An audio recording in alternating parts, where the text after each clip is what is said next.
Three more games to come for you this afternoon. Willie O'Connor of Ireland against the Polish Eagle Krzysztof Ratajski. Jose de Souza, the Portuguese #1 and #1 seed here this weekend, against Darius Labanauskas of Lithuania. But it is an all-English clash we've got for you here between two guys very much making their mark in the world of darts. Ross Smith has picked up his first title on the PDC circuit this year, the senior circuit at least. There was a fair few years ago when he was one of the bright young things in the youth system and was picking up a few titles over the course of a single year. Luke Humphries, well, he was very much a product of the PDC youth system, a world youth champion, winning that title here, of course. Hasn't won a senior title as yet, but he has already made a major final for the first time this year, as well as 3 more finals on the Pro Tour. That's why both of these guys come in the top 20 in the seedings. It is the number 14 seed, Ross Smith, against the number 19 seed, Luke Humphries.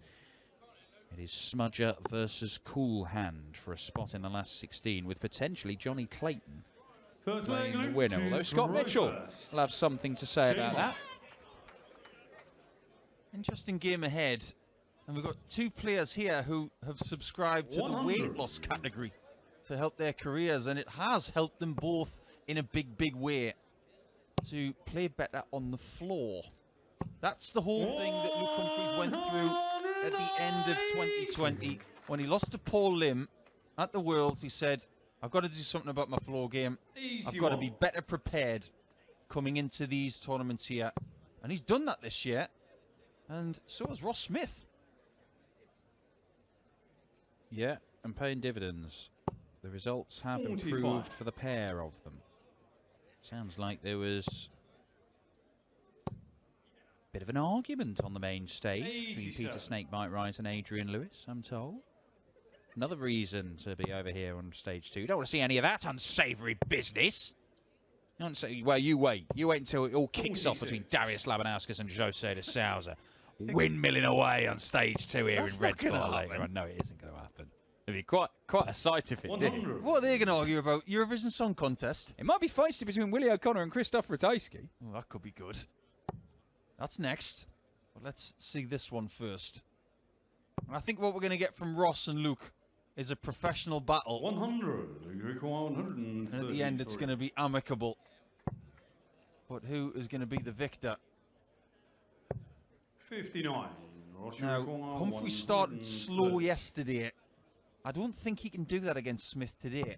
No, I don't think he can. Because he was very good yesterday, Ross Smith, beating Rusty Jake Rodriguez with a high 90s average, 198. 74. Ooh, change of tactic. And a good change as well. I very rarely see him go that way. But that worked. And that is not a slow start. That's getting an opportunity and taking it immediately. Because yesterday against someone who lives very close to him, Jason Heaver, I think Luke would admit that he took a few blows on the chin early in that game, but the way he weathered the storm and then found a rhythm around leg 4, very admirable. Yeah, he survived a number of darts, in fact 8 darts to go 4-1 down in that game. That proved to be the turning point because he came back and won it by 6 legs to 4. Forrest to tungsten in that treble 20 for Luke Humphries. Right back at you. Right back at you from Ross Smith. For a second I thought we were going to get 3 there. 96. What we do have are 2 players poised to take the leg on a ton plus out. The easier of the 2 is this one. Now Humphries, if he gets the 57, watch him go straight for 2 36s. But it's 60 ball. He's trying to hit it so he couldn't see it. That happens because of those long stems of his, which are longer than the inside leg measurement of Roland Shulton. He's on the second leg, Ross Smith. One apiece. As Ross Smith pins that double 18, he was denied a go out in the first leg. Great start to this now. And warming up by the looks of it. having a chat with Luke a little bit earlier in the month about his darts because they are quite weathered. He is very much a subscriber to the same school as Michael Smith when it comes to having a set and sticking with one set of darts. 100.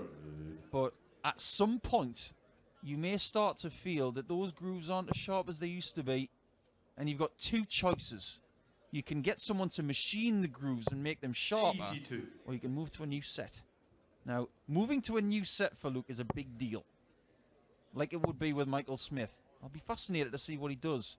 When the Worlds is over, 91. that's the point where you make that choice. Well, he should have a new set with him right now that he is still using in practice and switching between them and wearing them in a bit, shouldn't he? That's the thing to do. Possibly. As we see another 180 in this match to leave the old put a flake in his shot. If he gets a shot, and he does. 105. Ross, you require Game so far. 99. Good game. Okay, 21 off, leaves 78. Treble 18 for double 12. Unless he goes double 90, and I don't think that's his style. That's his style. Very stylish indeed. Got the paddles out there, didn't he? Ross to throw first. Resuscitated that visit with a beautiful treble 18. And in front, maybe against the run of play a little bit, because Humphries has played well in this match. Well, they both have. But Ross Smith has had a 180 in every single leg. And that is going to put pressure even on someone like Luke Humphries, who can score big. Not wearing his dart shirt on this stage the last couple of days, Ross Smith. Just going for the 60. black polo shirt, which looks particularly sleek. But he has an orange and black smudger dart shirt, doesn't he, that he's worn 100. at the big TV events. Maybe this is a change of tactic, or maybe he forgot his shirts. Multiple games in a day, he might just having that one in the back pocket for the main stage game with Johnny Clayton this evening, potentially. I mean, it could be playing Scott Mitchell. In which case, I think he probably comes back and plays here in Red Spot. 100. Could be Luke Humphries playing, who knows? What's your favourite story of a dart player forgetting something? Have you got any? I mean, I probably have. You put I me on once the spot forgot a there. shoe. 105. I had one shoe in my suitcase in Barnsley, and I had to go to a shoe shop and buy a pair of shoes. Darren Johnson from Yorkshire thought it was hilarious. Certainly, that's not funny for Ross Smith, though. It really isn't. 100. 100 required for Ross Smith. Tops. Yeah, that's the way he went. It is 28 for Luke Humphries. We'll talk you through the scores, seeing the scoreboard is conked out again. And double 7 will do the job for a level game, breaking straight back. Here's another forgotten story for you. Colin Monk once forgot his darts. He ended up using somebody else's and hit a 9-darter. On the That is Pro a good Tour. story. That is a good story. Did he have to give the darts back? I think he did. My favourite one, funny enough, is Easy Alan two. Tavern went all the way to Atlanta to play in the US Open. His luggage got lost. He ended up using somebody else's darts and won the tournament. I mean, that is impressive. 25.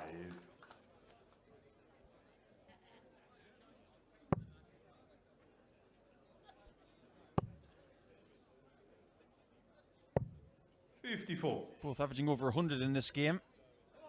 And obviously very comfortable with the pace of it. 60.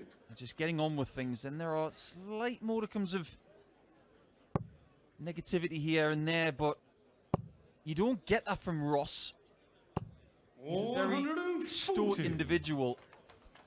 Yeah, you just get little bits where it just bleeds through, doesn't it? We saw that celebration after the 99 checkout, which followed at 180, of course. The 145 for Luke Humphries. Great setup to leave himself on double top. And try and talk you through the scores here, because evidently the scoreboard is it's being operated by a monkey. It's the scoreboard monkey. He doesn't understand how it works. and we've run out of bananas. So 20. we've got a problem. It's 160 160. for Ross Smith. Well, Luke blocked the double 10. The second dart of the previous visit. He doesn't want to do that on this occasion. Well, he doesn't block it. He is able to use it. It's now 3-2 to Humphries in a game that I can't take my eyes off. And we're going to have to keep our ears on it too, you guys, because there is the score. 3-2 Humphries. 60. Yeah, well, it is a compelling game. It did look like, to me, like the game that promised more than any other, even more than Michael Smith, Darrell Gurney. 96. The number 4 seed versus a former champion, just because these guys are so hot this year. They're doing things we've not seen them do before. They are on a big upward trajectory. 100. Only one of them can progress to the last 16. Michael van Gerwen 3-2 up on Raymond van Barneveld over on the main stage.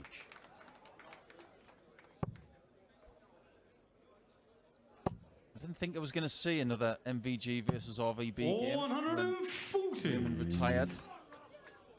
It's a really interesting section of the draw, but it could well be, like you say, Johnny Clayton versus the winner of this one. But Clayton was in bother last night against Alan Tabban. He did not play well, Johnny Clayton. Okay, a gamble on the treble 20, leaves 61. It's 170 for Luke Humphries here. Not going to go. Now, Ross Smith could have used the bullseye to leave a 2-darter in 96, but in the end, he's left 61. And that means he gets 2 darts at the outer ring. Double 9. Yeah, really nice. And again, we see a celebration because that's a satisfying checkout with his opponent sat on 65. We're trialing a new thing on board 2 here where we're going to show you the scoreboard, but only subliminally. Every sort of about 10 seconds a leg, and then we're going to take it away. Because if anything, you get to see the scoreboard too much. I've always felt that. Yeah, we don't need the whole, if you don't want to know the score of this game, look away now. Yeah, go and find the score. I dare you. I challenge you. Find the score. Players' Championship Finals orienteering. Just pure darts anyway. Don't need the scores. Not with these two playing. They really are. Aesthetically, they are great to watch. Luke Humphries is they're different ways. He's exciting. It's quick. It's fast. It's explosive. Big scores. You get a bit of animation from him. He's not quite Cameron Menzies and like flapping his arms around whatever happens, good or bad. But he can't help himself. Whereas Ross Smith, it is just it's a real elegance to his play. There's a real rigidity to that right arm. Whenever he sets it in front of his arm and he stops, it's a stop, as if you're pressing a button. 60. Look at this. When he comes to the hockey, arm up, stop. It's if a machine is stopping that arm in front of his face, and the rest of it is mechanical. It's so beautiful to watch. Yeah, really good. 60. I mean, even you pointed out yesterday, just where he brings the dart all the way back to his other wrist, his non-thrown hand, and goes through that motion. But double 16 is 146, and there is the explosive stuff from Cool Hand Luke. Nothing cool about that. That was white hot, and I love that route. That was always the reverse route for you starting the World Grand Prix, wasn't it? Double 16 and then moving to the 19s, because same area of the board, similar heights for those shots. Absolutely right. I love anything that is 2 trebles to a double that's close. 134, 2 treble 17s and double 16. Just like that 146. I also like 150, where it's 2 treble 19s and double 18. It's a bit of a climb, 100. but it makes sure that nothing's in the way. And it's a consideration with Luke Humphries because with those gigantic stems that he uses, he has got the proclivity of leaving a flight in the way of more shots than other players. As always, it's a double-edged sword, isn't it? If you've got a massive long stem flight dart setup, then yeah, if it's in the wrong place, it can make it very, very hard.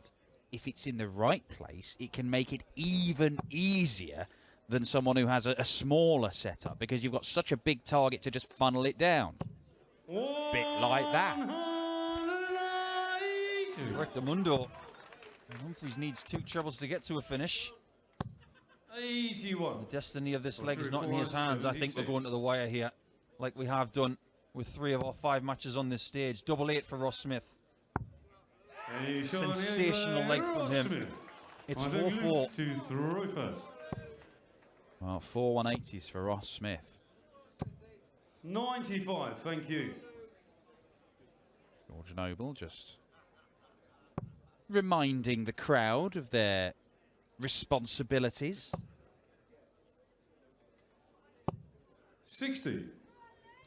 It's an interesting place, Minehead, when the wind is howling and the sand is in the air because the wind is so strong and it's freezing cold, and then you've got people with no shirt on singing "You to Me Are Everything" by Errol Brown, I think it was. Yeah, I mean, I wish you had kept your shirt on, Paul, but... You don't want to hear me sing. 42. No, I didn't. It's like a cat being thrown away. It's 3 in the morning, and you should wrap up anyway. But I'm glad you've at least chosen to address the issue. 38. It was the elephant in the room for so much of today. And before anybody tweets me, I think it was The Real Thing that sang that, not Errol Right, Brown. there we go. I'm wasn't glad, my I'm glad we've addressed the real issue. Absolutely. Yeah. The issue here for Ross Smith is you don't want to be on 399. 97. And you don't really want to be this much adrift when Humphries is finding the top end of that 60 bed, but he'll 85. hate that 5. There's been a few of those. I mean, it has been a good display from Luke Humphries, but one of the things that annoy him, he's just had a few darts dragged into the 5s and 1s. 41. He's getting away with it in this leg. 49. Treble 16. It's an open bed. He doesn't really want to go to a blocked bed, and I Why don't has he think done he that? should have done that. I think that's a bad play. You get the 60, you leave double 6. It's a small double. I think the right thing to do is to go for the 48 to leave a double that's higher. You've got more split 69. options. Well, he may only get 1 dart at double here. Ross Smith's poised. But there is no chance for Smudger to come back, because although it may have been a tactical error in the previous visit, he makes up for it by being clinical on the double 16. 5-4 to Luke Humphries. 57.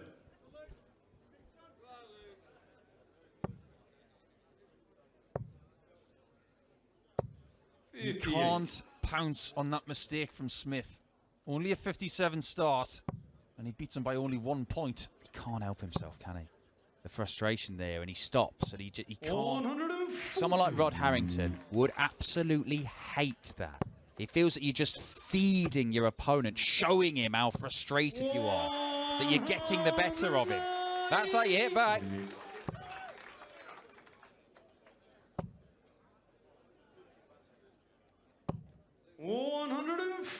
That's how you continue.